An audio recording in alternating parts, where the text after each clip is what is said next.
Hi folks out there in YouTube land. This is the final take of the completion of Ghost's Dance on the Lusitania.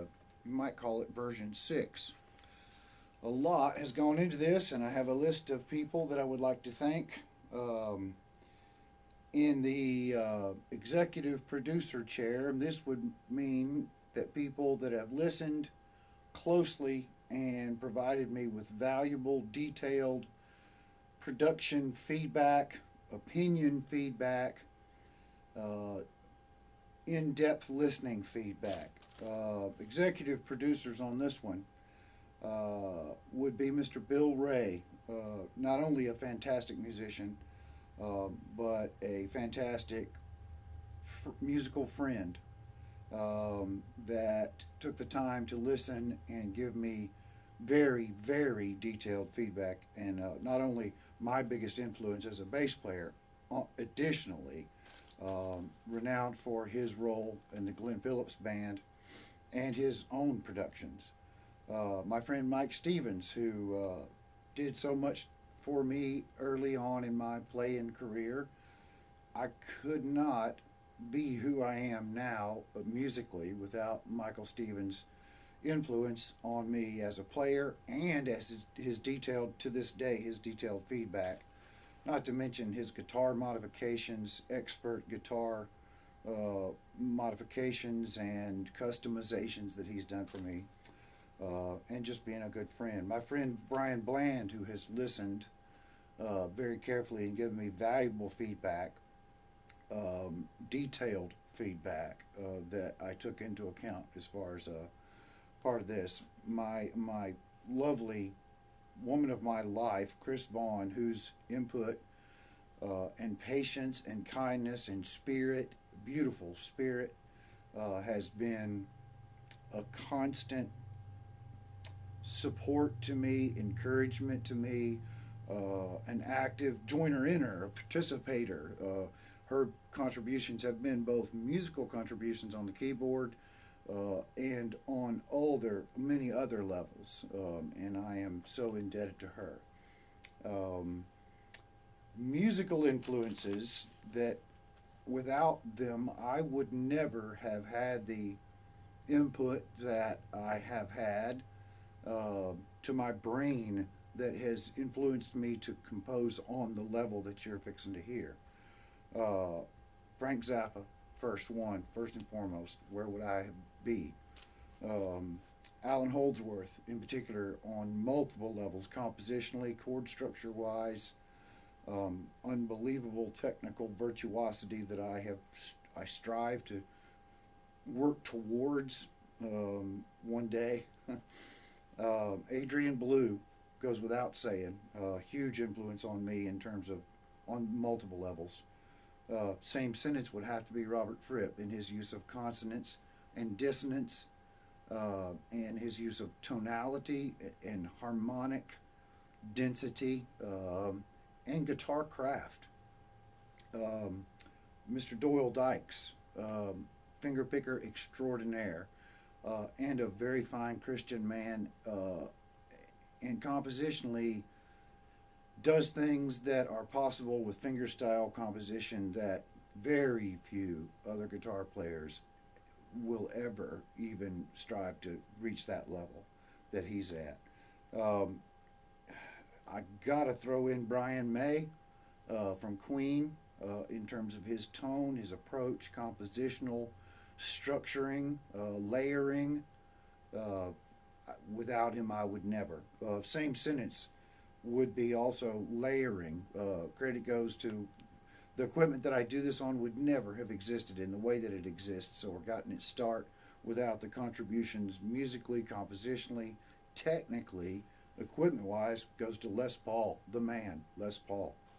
I also got to have a tip of the cap to Martin Barr, whose attention to tone and note choice have influenced me from the earliest days. Nobody sounded just like Martin Barr, so hats off to Martin Barr. Equipment-wise, I gotta tip my hat to Mr. Robert Godin for this beautiful instrument that allows me the technology with that little jack right there to plug into guitar synthesizers, which allow me to create things on the level that I have created that you will hear. Without that instrument and Robert Godin's dedication to producing instruments that allow guitarists to tap into synthesizers, guitar synthesizers, this wouldn't exist. Paul Reed Smith goes without saying, for a truly inspirational instrument that allows me to play and express myself on a level that I don't know that I would have without access to his finely crafted instruments. The Roland and the Boss Corporation, my goodness, where to start? Roland makes the guitar synthesizers, pioneered the guitar synthesizers, still support them to this day, and without them, the textures in many of the tones and the layers of sound that you hear would not be possible. Without Roland Corporation, where would I be? I'd be less than I am without their contribution and the dedication to making synthesizer tones available to guitar players, as well as Robert Godin. Goes without saying, Leo Fender could not. I don't even know where to start. Leo Fender, hats off, salute to Leo Fender. Once again, in equipment wise, Les Paul would make this possible. If I've left you off this list and you've been a follower and a person that has given me feedback, I apologize. These are mainly the primary people that have given me very detailed feedback that has made me, helped me have objectivity from others that is valuable to me. Thank you to everyone that has listened and commented. This is Ghost Dance of the Lusitania. Wound up being 22 tracks, wound up being 30 different instruments that you will hear in multiple layers. I should say thank you to Yamaha for the keyboard that Chris played this on also. And here we go with Ghost Dance of the Lusitania, final hand mixed.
Thanks so much for listening. Appreciate your feedback.